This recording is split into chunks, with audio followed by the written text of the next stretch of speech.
Green chicken করার জন্য আমি নিয়েছি 750 গ্রাম চিকেন, 300 পেঁয়াজ গ্রেট করেছি, আদা 1 ইঞ্চি আদা, তিনটে কাঁচা লঙ্কা, মিডিয়াম সাইজ রসুন পেস্ট করেছি, নিয়ে 150 গ্রাম টক দই,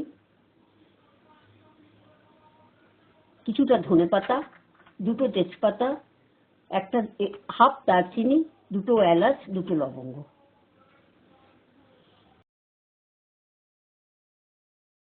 সাদা তেল দিলাম। সাদা তেল গরম হওয়ার পর গরম মশলা, 2টো তেজপাতা ফোড়ন দিলাম। যখন ফোড়নের গন্ধটা বেরোবে তখন আমি দিয়ে দিলাম গ্রেট করা পেঁয়াজটা।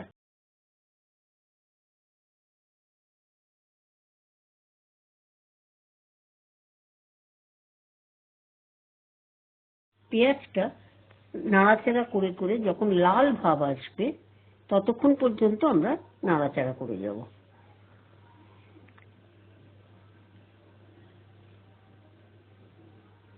দেখুন পেঁয়াজটা নরম হয়ে আসছে, আমি এর জন্য একটুখানি নুন দিয়েছি। এবার লাল রং হয়ে গেছে।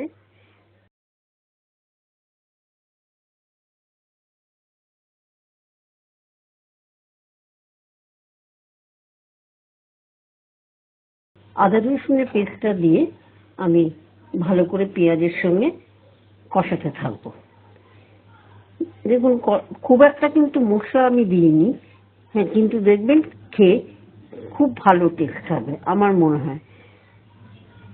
এইবার ভালো করে নেড়ে আমি চিকেনটা দিয়ে দেবো। চিকেনটা দেওয়ার পর আমি এই মশলার সঙ্গে ভালো করে নাড়াচাড়া করতে থাকবো যাতে মশলাগুলো চিকেনের সঙ্গে খুব ভালোভাবে মাখা হয়। এবার দিলাম হাফ চামচ হলুদ, দিয়ে নাড়াচাড়া করে দিলাম।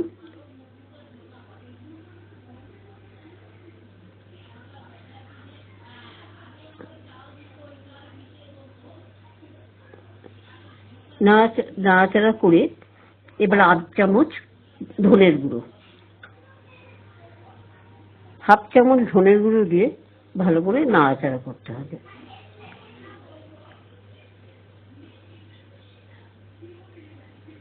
এবার একটু মাংসে জল বেরোবে বলে আমি ঢাকা দিয়ে দিলাম।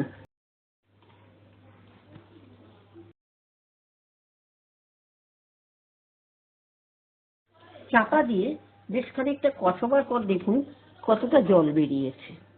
আমি এবার আরো একটু কষিয়ে নিয়ে এবার দিয়ে দেব ধনে পাতা, কাঁচা লঙ্কা আর টক দইয়ের মিশ্রণটা। এটা দিয়ে আমাকে ভালো করে নাড়তে হবে, এর থেকেও কিন্তু অনেকটা জল বেরোবে। দেখুন ভালো করে আমি নেড়ে দিয়েছি। এবার আপনাদের দেখাচ্ছি মাংসের থেকেও কতটা তেল বেরিয়েছে। আপনারা দেখুন মাংসে তেল ছেড়ে দিয়েছে, কতটা তেল বেরিয়েছে। আমি এইবার ভালো করে নাড়ছি। এটা দেখে বুঝতে পারছেন যে মাংসের টেস্ট ভালো হবে কিনা। এইবার দিয়ে দিলাম জল পরিমাণ মতন, খানিকটা গ্রেভি রাখার মতন আন্দাজ করে জল দেবেন।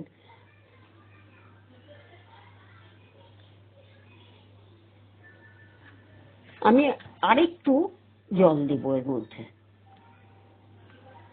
জলটা কিন্তু উষ্ণ গরম।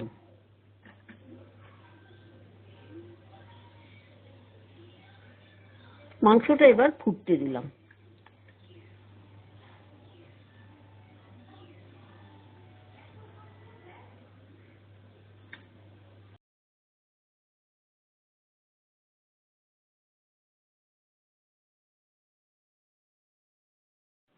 আমার গ্রিন চিকেন একদম রেডি। এবার এটা আমি সার্ভ করে দিচ্ছি।